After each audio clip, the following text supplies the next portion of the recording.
मैंने अपनी आज वो लाइट को थोड़ा बंद रखा है। आंखों में थोड़ा सा ज्यादा फोर्स आता है, इसलिए तो आपको बोर्ड को देखना है, मुझे नहीं देखना। शिक्षक का कोई रूप नहीं होता, आकार नहीं होता। टीचर का सिर्फ शब्द होता है, जबान होती है और वो बुद्धि होती है। जितना वो आपको समझाए आपके कानों में जाना चाहिए और आपके दिमाग तक वो हिट करना चाहिए।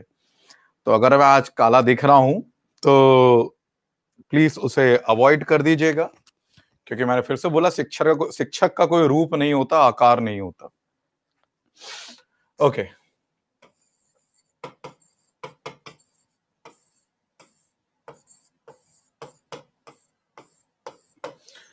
वसा।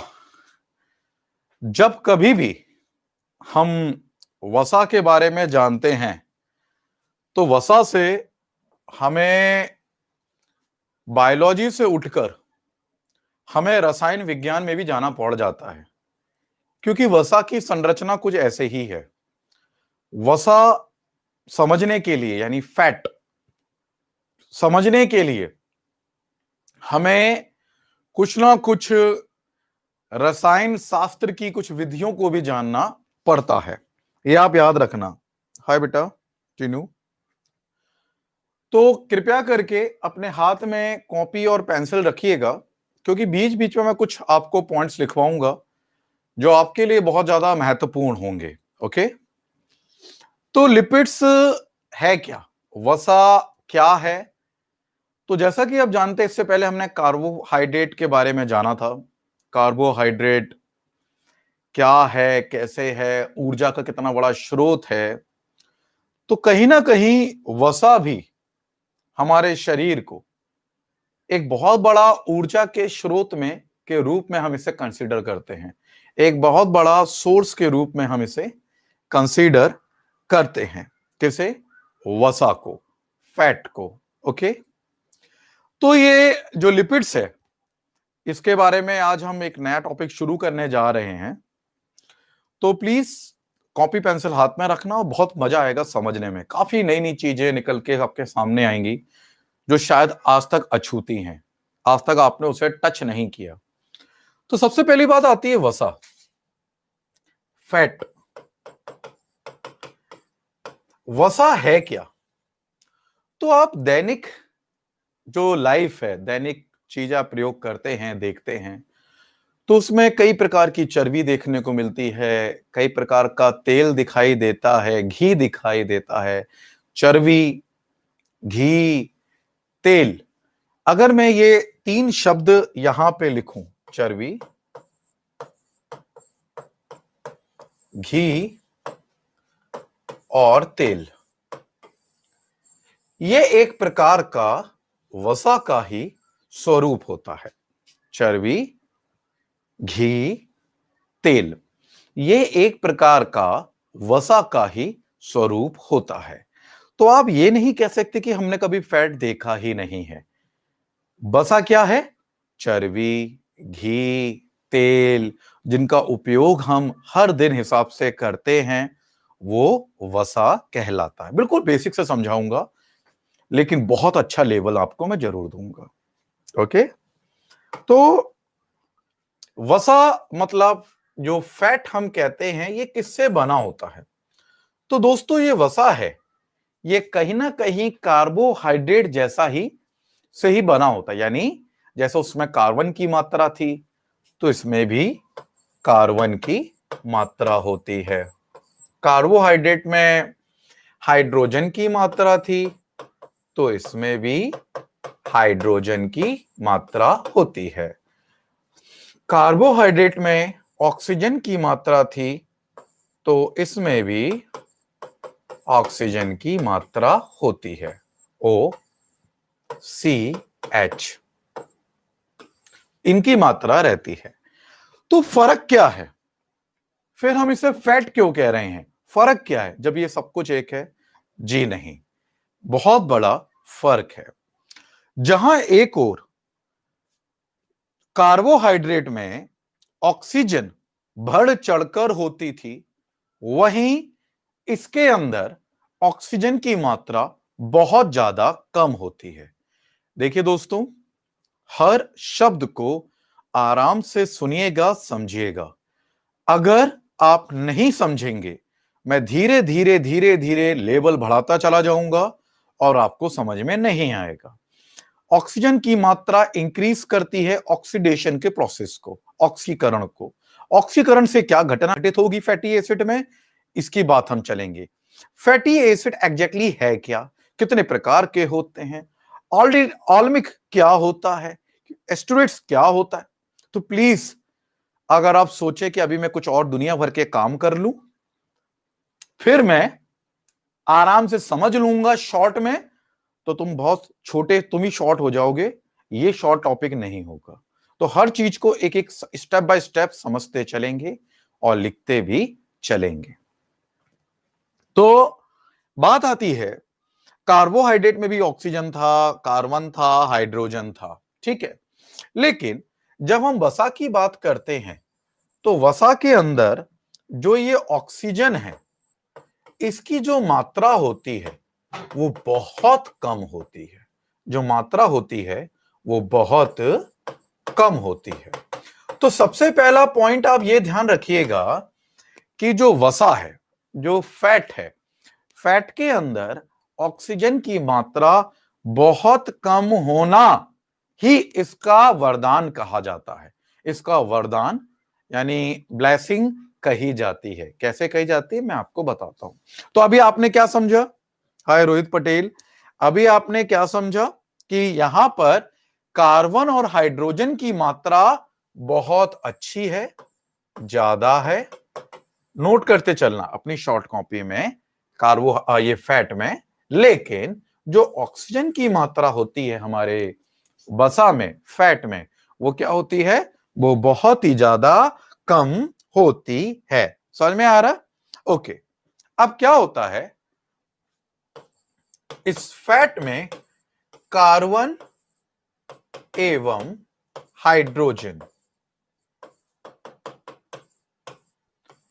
की जो बंध बनते हैं, जिसे हम कहते हैं बॉन्ड, वो बनता है हमारा कोवलेंट बॉन्ड। क्या बनता है, कार्बन और हाइड्रोजन के बंध क्या कहे जाते हैं, सह संयोजी। मैं बता रहा हूं, कोई घबराने की जरूरत नहीं है, कोवैलेंट बॉन्ड के बनते हैं। यह आपको तीसरी चीज याद रखनी होगी।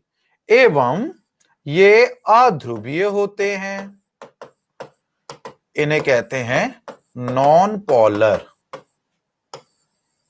ये अध्रुवीय होते हैं और ये नॉन पोलर होते हैं। समझ में आया? ये दो चीज नहीं आई निकल के। इन दोनों कार्बन और हाइड्रोजन के बीच में कोवलेंट यानी सह संयोजी बंध बनता है। दूसरा, ये अध्रुवीय होते हैं, नॉन पोलर होते हैं। ये दोनों चीजें क्या हैं, मेरी बात आराम से समझना। जो कॉमर्स के हैं, आर्ट्स के हैं, और जो बायो के भी, केमिस्ट्री के मतलब थोड़ा बहुत पढ़ा भूल गए, सबके लिए मैं जब वसा की बात बता रहा हूं, तो इनका मतलब होता है, चलो एक समझो, हम जब पढ़ाते थे केमिस्ट्री, तो हम जो पीरियोडिक टेबल होती थी, हमारे साइड की जो लेफ्ट साइड रहती थी, उन्हें हम कहते थे अमीर। दो कॉलम्स को, 1 और 2 को अमीर कहते थे। और सबसे लास्ट में सेकंड लास्ट होती, तो उन्हें कहते थे गरीब। क्योंकि वो डोनेट करते हैं, वो पकड़ते हैं, वो डोनेट करते हैं, वो पकड़ते हैं। बच्चों को बड़ा मजा आता था अमीर और गरीब का फंडा समझाने में, केमिस्ट्री में बहुत मजा आता था बच्चों को। आज फिर से मैं तुम्हें समझा रहा हूं, ठीक है। सहसंयोजी का मतलब होता है, ये एक होटल है, ठीक है, वहां का खाना है 100 रुपए का। ये दो दोस्त हैं, ये एक दोस्त है, ये दूसरा दोस्त है। अब इन दोनों के पास हैं 60-60 रुपए। कितने हैं? 60-60 रुपए इन दोनों के पास हैं। अब इनको खाना खाना है, ये बहुत अच्छे जिगरी दोस्त हैं। तो इन्होंने क्या किया कि हम जब खाना खाएंगे, तो ऐसा नहीं कि तू ज्यादा देगा या मैं ज्यादा दूंगा, हम दोनों बराबर का देंगे। तो जब ये दोनों 50 रुपए देंगे, तब यह खाने का पूरा जो बिल है वो भी चुक जाएगा। और ऐसा नहीं होगा कि किसी ने ज्यादा दिया और किसी ने कम दिया, चुक गया। दूसरा, इन पे बच गया 20 रुपए और। जिस 20 रुपए से ये आराम से घर भी पहुंच गए। इसी को कहते हैं हम कोवलेंट बॉन्ड, सहसंयोजी। मतलब यहां पर इलेक्ट्रॉन को डोनेट किया जाता है। किसे किया जाता है? इलेक्ट्रॉन को। तो जब हमारा एक इलेक्ट्रॉन को छोड़ता है, उसी इलेक्ट्रॉन को जो दूसरा पकड़ लेता है, मेरी बात ध्यान समझना, इलेक्ट्रॉन को रिलीज करना, इलेक्ट्रॉन का फ्लो बैलेंस में होना ही हम अवस्था को कोवलेंट बॉन्ड कहते हैं। अर्थात H, ये सहसंयोजी बल H, यानी H एक, H2, H यानी ये रहा हमारा सहसंयोजी बल, यानी दोनों का बराबर बैलेंस ही, इसने दिया उसने लिया, बराबर बराबर करेंगे भैया, ना ज्यादा ना कम लेंगे। इसी को, इसी अवस्था को जब ये हाइड्रोजन के मतलब हमारे करते हैं, मैं हाइड्रोजन एक समझा रहा हूं, नॉर्मल समझा रहा हूं, तो इसमें बोला कार्बन और हाइड्रोजन का जो बंध बनता है, यानी बराबर बराबर इलेक्ट्रॉन को फ्लो देते हैं, बराबर पकड़ते हैं, उसी को हम कहते हैं सहसंयोजी बंध, यानी कोवलेंट बॉन्ड कहा जाता है। ठीक है, अब बात आई ये अध्रुवीय क्या है, ये अध्रुवीय प्रक्रिया क्या है। देखो दोस्तों, आराम से मेरी बात समझो, आप किसी भी एकेडमी कोचिंग में जाएंगे, वो आपको पेल्ले में लगे रहते हैं, लक्ष्मीकांत, खुल्लर, लूसेंट, है ना, वो ही पढ़ाते रहते हैं, वहां पे कोई विज्ञान की फैकल्टी नहीं मिलती। सबसे बड़ी बात, बच्चे विज्ञान में हमेशा वीक रहते हैं। खुद विज्ञान का जो बच्चा है वो भी विज्ञान में वीक रहेगा। कोई अगर फिजिक्स केमिस्ट्री का है तो उसमें बायोलॉजी उसको ले डूबेगी, या जो बायोलॉजी का है पीसीबी का लेके बैठा है उसे फिजिक्स ले डूबता है। आपको हमारे यहाँ पर सारे सब्जेक्ट का कॉम्बिनेशन बेस्ट लेवल पे मैं आपको दे रहा हूं, तो सबसे पहले आपको इसकी इज्जत करनी चाहिए, रेगुलर क्लास अटेंड करनी चाहिए और रेगुलर नोट्स बनाने चाहिए। किसी भी संस्था में चले जाओ, किसी भी संस्था में चले जाओ, हमेशा साइंस का जो लेवल होता है वो गिरा रह जाता है। तो आप कोई बॉन्ड क्लासेस तो ज्वाइन करोगे नहीं, या आकाश लेवल की क्लासेस ज्वाइन तो करोगे नहीं, हाँ या ना। तो जब यहाँ पर आपको कालका आईएएस जोन के एक ही प्लेटफॉर्म पे सारी चीजें एक उच्च स्तरीय, चाहे वो आर्ट्स का विषय हो चाहे वो विज्ञान का विषय हो, एक उच्च स्तरीय मिल रहा है, तो उसकी इज्जत करना सीखनी पड़ेगी, उसको पूरा ध्यान से समझना पड़ेगा, नहीं तो प्रॉब्लम होती है। मैंने खुद देखा है प्रैक्टिकल, इसलिए मैं बता रहा हूं। बायोलॉजी के स्टूडेंट्स को फिजिक्स नहीं आता, फिजिक्स के स्टूडेंट को बायोलॉजी नहीं आता, समझ में आ रहा है। और हमारे पेपर में सब आता, वहां ये नहीं कहता कि तुझे क्या नहीं आता, हमारे पेपर में सब आता, फिजिक्स, बायोलॉजी, केमिस्ट्री, इतिहास, भूगोल, अर्थशास्त्र। तो प्लीज, नहीं समझ में आ रहा है तो 10 बार समझने की कोशिश करो, कोऑर्डिनेट करो। मैं फिर से समझा रहा हूं, और कोरोना ने कोचिंगों की ऐसी तैसी करके रख दी है, ऊपर से सरकार ने भी ऐसी तैसी कर दी है एग्जाम की, तो परीक्षार्थियों का मनोबल भी नीचे गिर चुका है ना। तो मैं आपको मोटिवेट करता रहता हूं समय दर समय, अपना स्तर ऊंचा करके रखो। परीक्षा निकाल देंगे, वो परीक्षा तो होगी सिविल सर्विस की, थोड़ी ना रुक जाएगी, लेकिन आप अगर टूटे मनोबल से दोगे तो सिलेक्शन नहीं होगा। इसलिए मेरे संग टेस्ट दिया करो, ऐसा फिर से सोमवार को परीक्षा होगी, और जो पढ़ा रहा हूं उसके नोट्स बनाओ, ठीक है बेटा।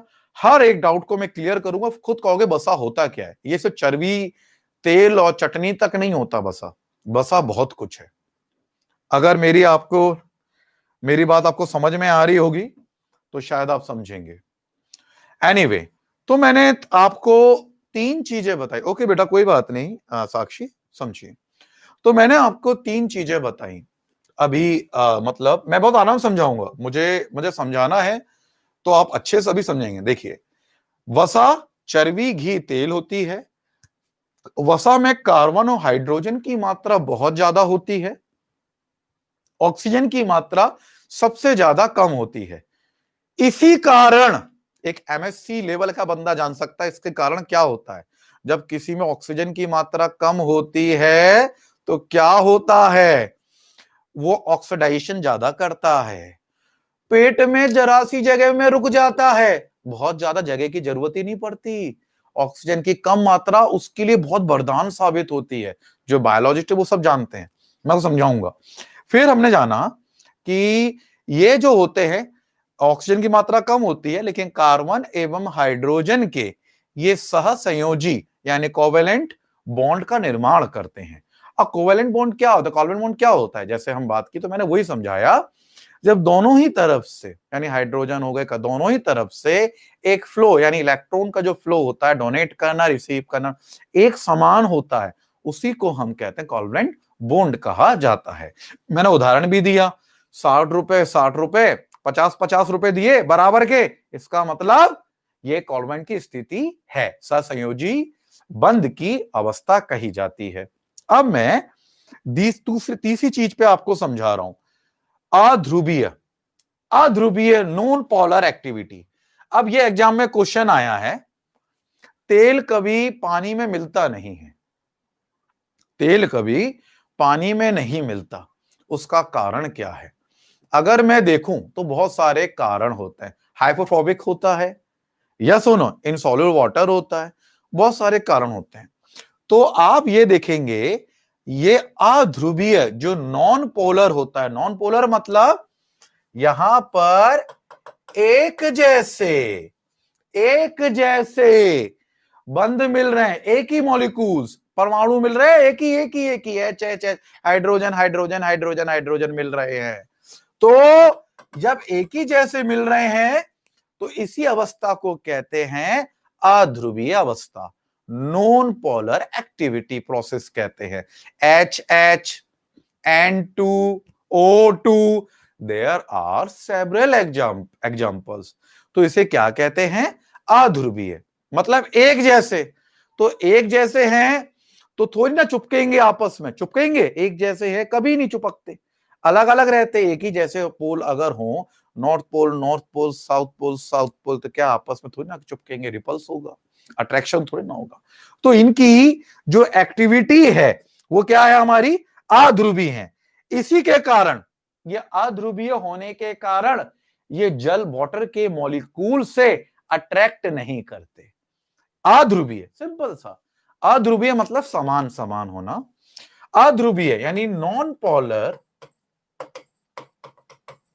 होने के कारण ये वाटर के जो अणु होते हैं, मॉलिक्यूल्स होते हैं, उनसे ये अट्रैक्शन नहीं करते, कभी भी नहीं करते, एक दूसरे के अट्रैक्ट कभी नहीं आते, एक दूसरे से हमेशा दूर रहते हैं।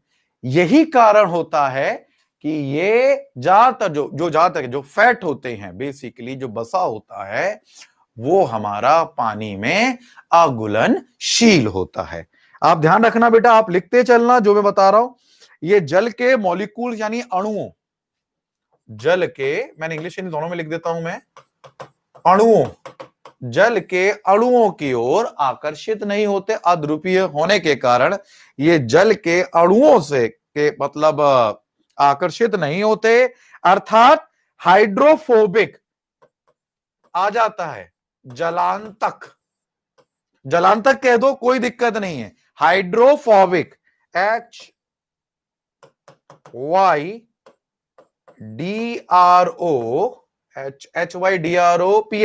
हाइड्रोफोबिक, एक मिनट, हाइड्रोफोबिक PHOBIC, जलांतक होते हैं। नॉन पोलर होने की वजह से ये जल के अणुओं, जल वाटर मॉलिक्यूल के तरफ अट्रैक्ट नहीं होते। ठीक है बेटा रोहित, चलो रोहित का आंसर आया, समझ में आ रहा है? अट्रैक्ट नहीं होते मतलब जलांतक, हाइड्रोफोबिक, या इनसॉल्युबल भी कह लो चलेगा, जल में इनसॉल्युबल होते हैं, अघुलनशील होते हैं। ठीक है बेटा, अघुलनशील होते हैं, अघुलनशील होते हैं। ठीक है, ओके। तो आपको यह समझ में आया कि बसा सबसे पहले ये जो पानी होता है इसमें कभी डूबता नहीं है, मिलता नहीं है, मिक्स नहीं होता। क्यों? Just because of non polar मतलब प्रॉपर्टीज, एंड और नॉन पोलर हो गए जिसके अंदर क्या था, हाइड्रोफोबिक कहते हैं हम, या फिर इनसॉल्युबल भी कहते हैं, वाटर में अघुलनशील होता है। कोई डाउट तो नहीं है? साक्षी